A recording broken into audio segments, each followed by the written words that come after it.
actions have echoes. Our actions have echoes. Shortly before his marriage, a young fellow went to one of the Gedolei Hador. As a young fellow, grew up in Yerushalayim, food was very, very scarce. The only banana anybody ever seen was in a photograph. They were starving. It happened that one day the Rebbe went out of the room and he left a few coins on a stender. And he said, okay, who took the money? Nobody said anything. Okay, I want everybody to line up against the wall. And he went from each boy to boy, checking their pockets. And as he was going down the line, this poor young fellow was terrified. He took the money out of his pocket and he slipped it in the pocket of the boy next door to him. The Rabbi passed over him. He got to this boy, pulled out the money, and he said, what's this? And this boy was, you can imagine, shocked. He said, Rabbi, I didn't take it. I didn't take it. The Rabbi looked at him. And of course, after that, this young fellow got a name of being a ganef, and very soon he started to turn up less and less to class. And the end of the story was that he went off the derech and he became completely secular. And this young man said to this Gedolei Hador, he said, how can I get married with this on my conscience? And this Gedolei Hador said to him, it's interesting you should say that because I heard a very similar story happened to me when I was young. Somebody took some money from the stender, the Rebbe came back in the room, he lined us all up in a line. And as the Rebbe got to the boy who'd taken the money, he took the money out, took the money, put it in his pocket, and he carried on searching the whole line of boys. And when he got to the end, he said, okay, boys, turn round. Tov, let's all say together, Hashivenu Hashem Eilecha v'noshuva Chadesh Yomeinu Kekedem. He said that boy went on to be one of the Gedolei Hador. He said, you weren't to blame. You weren't to blame. You were young, you were hungry. And whatever this young fellow did or didn't do, HaKadosh Baruch Hu will have rachamim. He knows the true cheshbon of what he had to go through, and he'll judge him with rachamim. He says, the person I'm really worried about is the Cheder Rebbe. One foolish action. One action of insensitivity, and a life of a whole person could be ruined. Our actions have echoes. A few weeks ago on a Shabbat afternoon, I was asked to speak to a group of young, secular Israeli teenagers. Now these kids, they go through this thing called a Mechina Kedam Tzavai, which basically means that they go around and they try and get experience of different groups of Israeli society. These kids were all very intelligent, very bright, very personable, very nice. And they want to have contact with different sections of Israeli society because as the potential leaders of society, the creme de la creme, they need to have this experience. And so it was that they spent a Shabbat afternoon up the road here, and they had lunch with Haredi families, and they brought me in to speak to them just before Shalosh Shudas. And I stressed to them, I said, how every Jew, that to me every Jew, whether he's secular or he's Haredi, whatever kippah he wears, I have a mitzvah to love him. And that Haredi Jews love their secular brethren, not always as the media would like to depict us. And I really tried as much as I could to build bridges. It's not easy.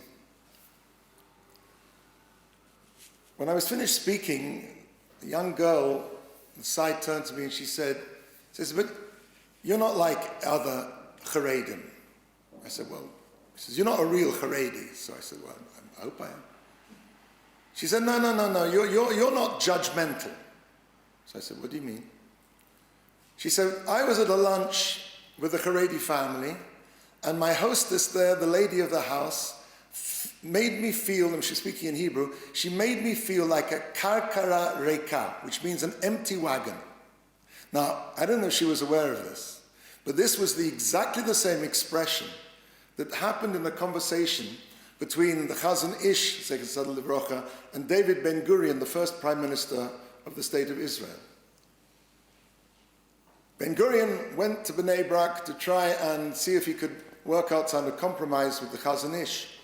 And he explained to the Chazon Ish that we were living in the 20th century and we had a Jewish state, and the Haredi world had to, likrat, they had to come towards him a little bit, make compromises.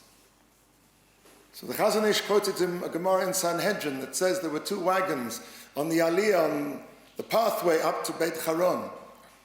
One was laden full and the other was empty. The Gemara says that the wagon which is full takes precedence.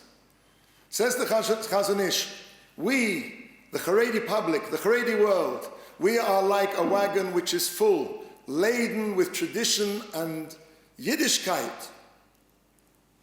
And you are a wagon that is empty, and you have to give us precedence. Now, I'm sure that's what the Chazon Ish understood was necessary to say to David Ben-Gurion. But sometimes in our sincere desire to bring close our brothers and sisters who are not yet religious, we can come off as very condescending. Oh, you're so lucky to find yourself at this wonderfully ultra-Orthodox religious table on a Shabbat afternoon where we are about to disabuse you of all your narishkeit and your shtuyot. No relationship has any value unless it's based on respect. If you want to treat someone at your Shabbos table like an esrog, you'll find they're a lemon. No relationship in the world which has an agenda, kol avat shetlu b'dova, and even if that ava is based on a sincere desire to be makarev people, it only can start with a sincere respect. I tried as much as I could to explain that this lady was acting out of sincere feelings, but I don't know, I heard afterwards that it turned her off. Our actions have echoes. My son is a keen swimmer. He usually does about 60 lengths. And a few weeks ago, he was swimming and he got very, very tired. And he thought, he'd done about 20 lengths, and he thought, that's enough. He was just about to get out of the pool, and somebody said to him, I have to tell you something. I really enjoy you swimming. I really enjoy watching you. You really swim so nicely. He turned around and swam another 40 lengths. Never underestimate the power of a word of encouragement, even if it's inadvertent. Our actions have echoes. My chavrusa's father-in-law, Rabbi Simcha Auerbach, once said that grandchildren are the prize you get for not killing your children. But once in a while, you can even have nachas from your own children. I was at a kiddush a few weeks ago, and a friend of mine came up and said, I have to tell you a story about your son. He said, quite a few years ago now, my son was getting onto the tender, what they call it in English, the bus, to go to Cheder. And it was his first day. And your son was a bit older than him. And, he was so nervous, you can imagine, the first day, all these big boys, and he started to cry. So your son came over to him, and he pulled out a sweetie from his pocket, a candy, and he said, here, take this, don't cry. I said, that's so nice of you to tell me. He said, no, that's not the point of the story.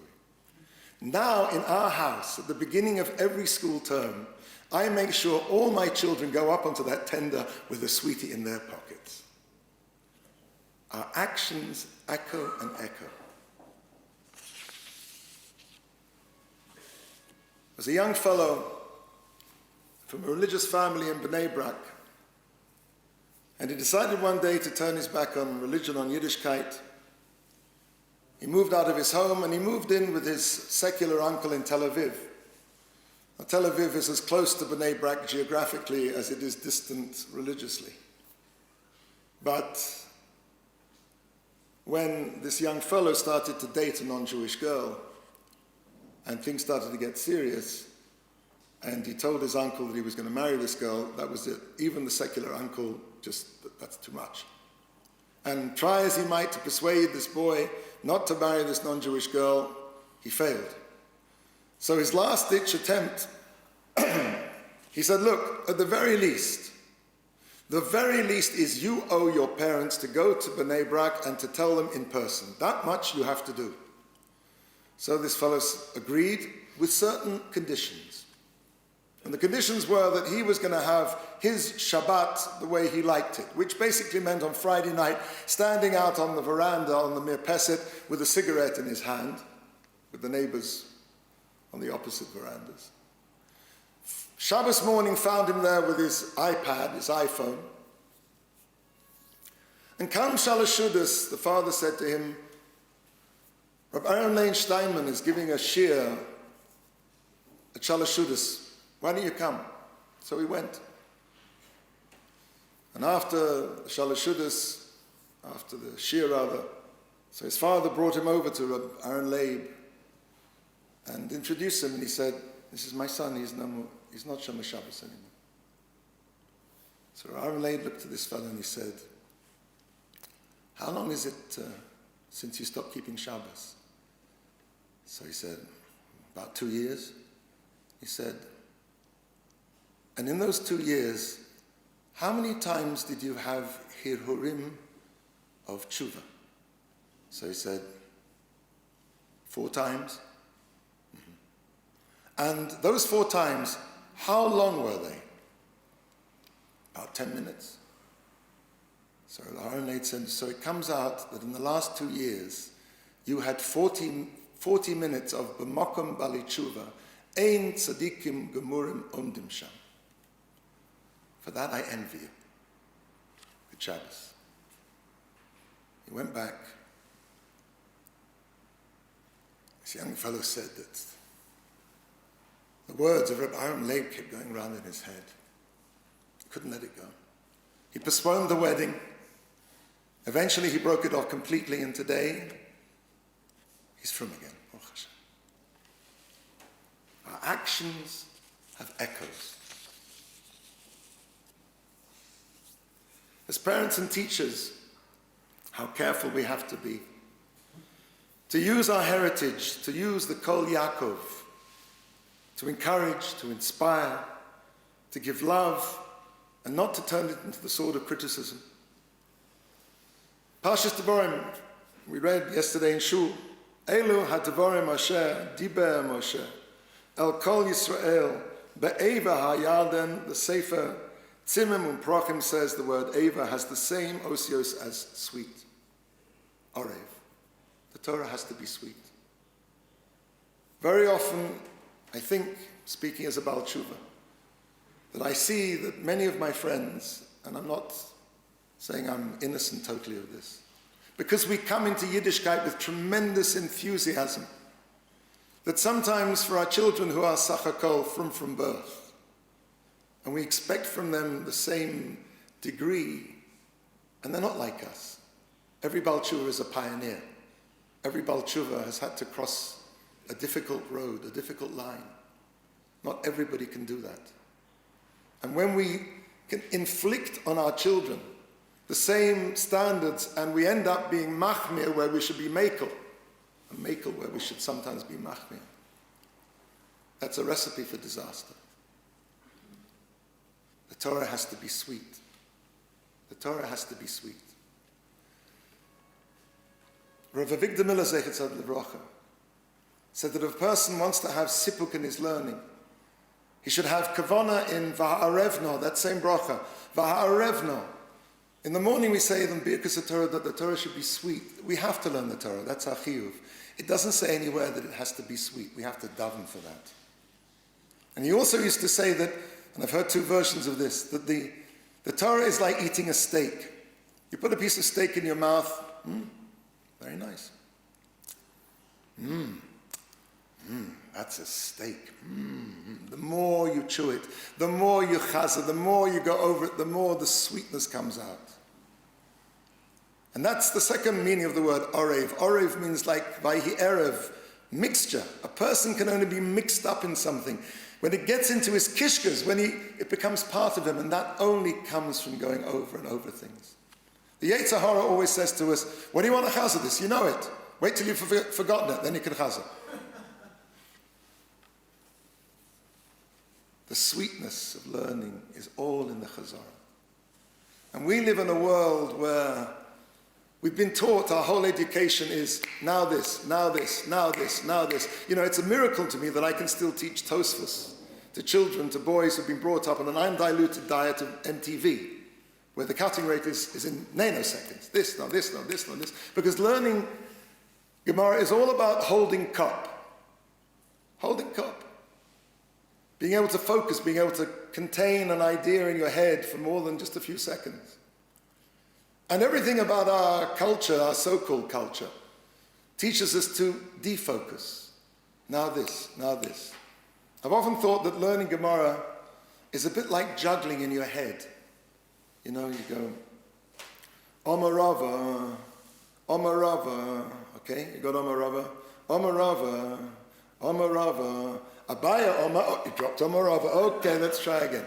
Omar Rava, Omar Rava, Abaya Omar, Abaya, oh, Omar Rava, okay, come up again, Omar Rava, Omar Rava, Abaya Omar, Omar Rabbi Zera, Omar Rava, Abaya Omar, and then you start, and then of course you haven't even got to the flaming torches, the Rishonim, the Achronim, and it's all going on in your head. But it's not easy. And we're taught, we live in a society which teaches us that things that are not easy are not worth our attention. Take two people. One just got to the top of Mount Whitney, the highest mountain in the continental US, I think. And, you know, he probably schwitzed up Mount Whitney for a good 2 or 3 days. And another guy, he gets a helicopter and he lands up there in 15 minutes. Now, which of these two people has more satisfaction from getting to the top? I'm not talking about fun, I'm talking about genuine happiness. The guy who climbed up there. Why? Because he invested in it, because he worked in it. We are taught, our society teaches us that things by definition should be easy.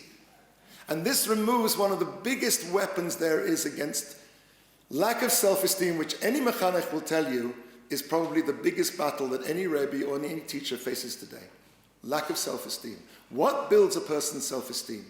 When they take on a challenge that's doable, they can do it, and they succeed. When you teach a person that challenges by their nature are unworthy, that life should be simple. Simplicity is an ultimate value. You have removed from them one of the main tools of giving people success, self-confidence, and happiness in life. We live in a world where everything has to be instant. I want drive-in food. I want drive-in marriage. I want drive-in divorce. I don't want to get out of my car. It's a society which has no word for challenge in its vernacular. There's another aspect of our brave new world which gives us serious problems. I want to read you something that a friend of mine sent me. For those of my generation who do not and cannot comprehend why Facebook exists, I'm trying to make friends outside Facebook while applying the same principles. Therefore, every day I walk down the street and tell passers-by what I've eaten, how I feel at the moment, what I've done the night before, what I'll do later and with whom. I give them pictures of my family, of me watering the lawn, taking the dog for a walk, gardening, taking things apart in the garage, standing in front of landmarks and driving around town, having lunch and doing what everybody does every day. I also listen to their conversations and give them thumbs up and tell them that I like them. And it works just like Facebook. I already have 4 people following me. 2 police officers, a private investigator, and a psychiatrist. I, to use the modern parlance, lolled. I laughed out loud when I read this. But after a little reflection, I thought to myself, how sad, how superficial. are these relationships that pass for friendship on our brave new web. A person has three relationships in this world: with other people, with the Kadosh Baruch Hu, and with himself. Ben Adam l'makom, ben Adam l'chavera, ben Adam la'atzmo.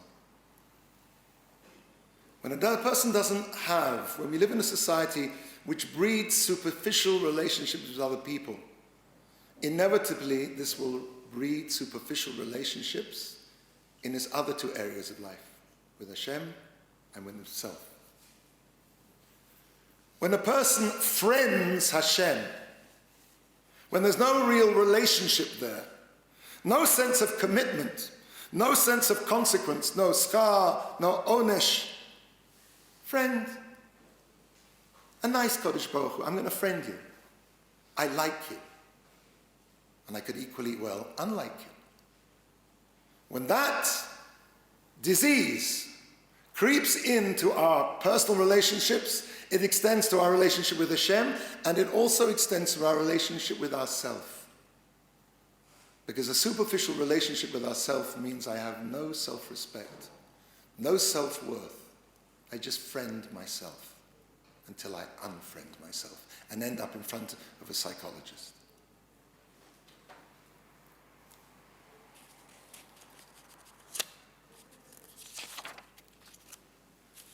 Beis HaMikdash Rishon was nechrav for the three cardinal aveiros: shvichas domim, murder; avodah zarah, idolatry; gilui arayos, sexual immorality. Rav Moshe Shapiro Zeichet Tzadik Livrocha once wanted to say, he told me, I didn't hear it from him personally, somebody told me he said this, that the three relationships that a person have, correspond to those three aveiros, or the opposite they should be anyway. Bein Odom Lechavero, that's obviously the antidote. The opposite of that is Shvichas Domim. To kill somebody is the nadir of personal relationships. The absolute opposite of Avodah Zarah is Bein Odom L'makom, my relationship with Hashem. And he said the opposite of Gilui Arayos, the relationship, the poison of Gilui Arayos is the poison Bein Odom La'atzmai, because he loses his tzuras ha'odom. He becomes an intelligent, speaking animal. He loses his tzuras ha'odom. I was thinking to myself, I didn't see this anywhere. Maybe if somebody can point out a kasha, that's fine. But I was thinking that maybe the three avos parallel those three relationships. Avram Avinu is ben Adam lachavero. He was the oil patuach from four directions. Avram Avinu who went out, the pillar of chesed, to bring people tachas kanfei hashchina. Yitzhak Avinu is keneged avodah zarah. That's ben Adam lamakom. Yitzhak Avinu is the oila tamima, who was prepared to offer himself as the korban. Says Afaro shel Yitzhak Avinu munachim. They're placed in front of Hashem the whole time. Hashem sees Yitzhak Avinu as a korban. And Yaakov Avinu, I was thinking to myself, must come out then that Avram Avinu is connected Gilui Arayos. That Yaakov Avinu is the tzuras ha'odom. And today, it struck me in the keynote that we said, the first keynote this morning. What is the tzuras ha'odom, which is stamped on the kisei hakavod, the face of Yaakov Avinu? Yaakov Avinu is tzuras ha'odom. Gilui Arayos is the opposite. Derech Agav, I was also thinking, it's the tzura of Yaakov Avinu there, the picture of Avram Avinu, and it was also the picture, Yaakov Avinu, it's also the picture of Yaakov Avinu that saved Yosef HaTzadik in that ultimate test of Gilui Arayos. Just at the moment when he was about to give in to the advances of Potiphar's wife, the Diyukno Shel Oviv appeared, the picture. I'm reminded of something Rav Nachman Bullman said many years ago, he said that the first gathering together of Agudas Yisrael when they founded, Meir Shapiro founded the Daf Yomi, they wanted to get all the Rabbanim together to take a picture at the end of the convention. And they got a photographer, and of course, in those days they had the big flash powder and the big thing. And as he went under the shade in this, half of the Rabbanim did this.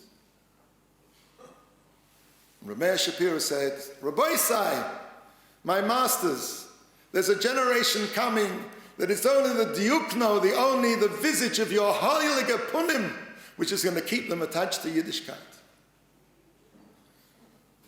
The eyes are such a powerful portal in the body. The eyes which can see diukno shal can also be the portal that can admit Rahman al-Islam, the greatest tumah that can be. That's the battle we're fighting.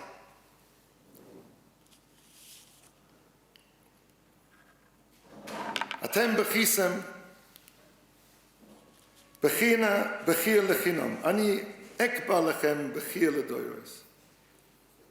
What is a bechir lechinam? My son-in-law wanted to say that what really they were saying was that they didn't trust Hashem. It was a bechina. A bechina lechinam means they lost their emunah. They lost their bitachon. It was bechinam because they had no reason to do that. And our test, he said, is now in the long, long nights of Golus. That's when our emunah is going to be tested. That's the tikkun for that bechir lechinam, a needless crime. We're all fine when things are going well, but when things start to get tough, that's when our real emunah, that's where bitachon really kicks in. Quite a few years ago now, my daughter came home from school and told us that a teacher had taught us a medrash, that in the days just before Mashiach, Hashem will stretch a rope from one end of the world to the other, and everyone will have to grab onto it and hold on very, very hard, because Hashem is going to shake it very, very hard, and only those people who have real emunah and bitachon will hold on. And she said to me, Daddy, we have to find the rope. Where's the rope? Where's the rope? Is it going to go through Azeh Habira? I says, yes, darling, it's going to go through Azeh Habira. And it's going to go through London.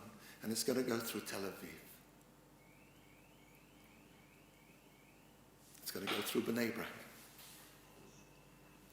At the Shabbos table yesterday afternoon, Shabbos, which is also Tisha B'Av, it's a strange conversation. No Avelis B'Fach Chesed, but obviously people's minds. The conversation came up, I don't know how it had, that if you had 5 minutes to live, you knew you had just 5 minutes to live, and you had your children gathered around you, what would you say? And the same daughter said, I did tell them, my children, fight for your emunah. Emunah is a fight. Emunah is a midah. People tend to think that you either believe or you don't believe. That's not true. A person can believe that kas is a very, very bad thing, that anger is a very bad thing, but he'll stay an angry person, he'll stay a kasan till the day he dies unless he's prepared to work on it. Emunah is exactly the same. There are things that strengthens a person's emunah, and there are things that weaken a person's emunah. I did something, and I'll say it to you now because maybe it'll help.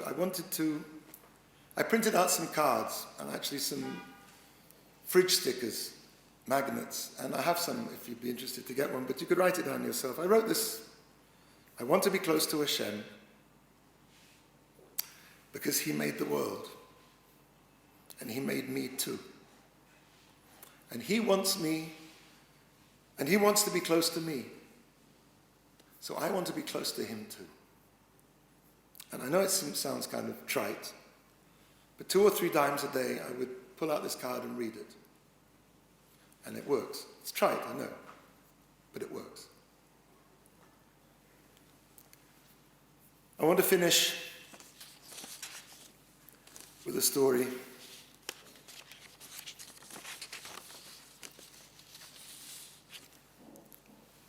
There was a poetry competition in London a few years ago. The poetry competition was everybody had to read the same poem. The poem was, "The Lord is my shepherd," Psalm 23, the Lord's Prayer as it's called, Mizmor LeDavid, Hashem Roi. It was in English. One by one the contestants stood up and they recited the Lord's Prayer, and there was one young fellow who stood up and he was clearly miles above everybody else. He finished and he sat down, and the entire audience rose to their feet with this standing ovation. And the judges called him up immediately and gave him the prize. Everybody was clapping. Everybody was starting to leave the auditorium when this short little Jewish fellow walked up to the dais and he said, "Excuse me, judges, but I wonder, maybe, could I say my version? Would you mind?" So everybody looked around. So, okay. So he comes up on the stage. He starts to speak. Within 2 lines, everybody in the auditorium is crying their eyes out.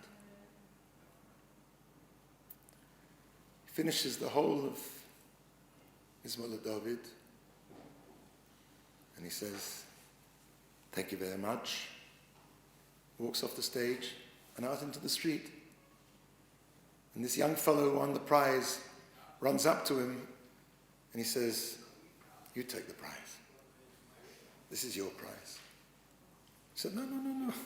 Please, you won the prize. You did very nicely. You did very, very well. I don't want the prize." He said, "No, take it." No, I'm not taking the prize. Shumoif. So this young fellow said, "Okay, fine, but I want to ask you one question.